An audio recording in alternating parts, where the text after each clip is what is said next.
हे पार्थ, जीवन में असफलता का आना स्वाभाविक है। जैसे दिन के बाद रात आती है, वैसे ही सफलता और असफलता भी जीवन के अनिवार्य पहलू हैं।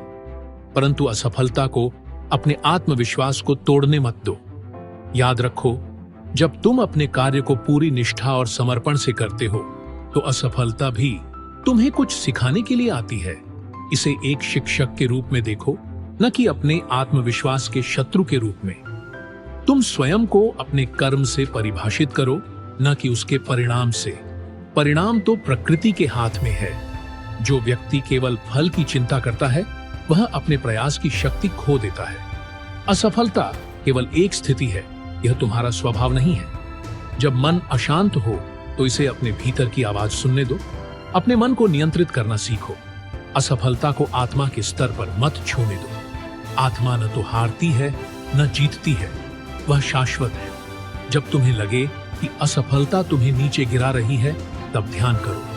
ध्यान वह माध्यम है जिससे तुम अपने मन को शांत कर सकते हो और अपनी ऊर्जा को फिर से संचित कर सकते हो। अपनी दृष्टि को विस्तृत करो। सोचो, यह असफलता तुम्हारे जीवन के उस मार्ग का केवल एक पड़ाव है जो तुम्हें पूर्णता की ओर ले जा रहा है। संसार में कोई भी ऐसा महान व्यक्ति नहीं है जिसने असफलता का सामना न किया हो। देखो, राजा हरिश्चंद्र, जिन्होंने सत्य के मार्ग पर चलते हुए बड़े दुख सहे, परंतु अंत में वे अमर हो गए। यदि उन्होंने असफलता से डरकर अपने मार्ग को त्याग दिया होता, तो क्या वे आज पूजनीय होते? तुम्हारी आत्मा की शक्ति असीमित है, उसे जागृत करो।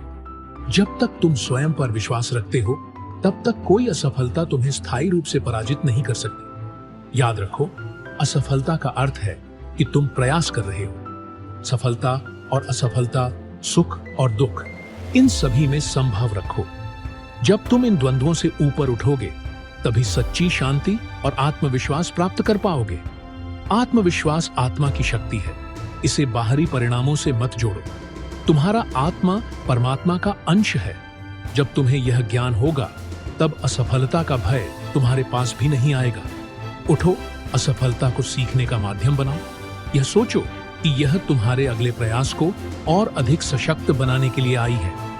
हर प्रयास के साथ तुम अधिक मजबूत हो रहे हो। अपने आप को उठाओ, स्वयं को गिरने मत दो।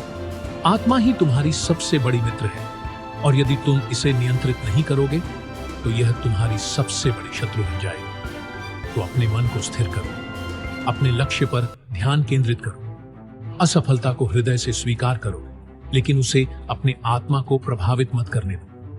यह केवल एक सीढ़ी है जो तुम्हें सफलता के शिखर तक ले जाएगी।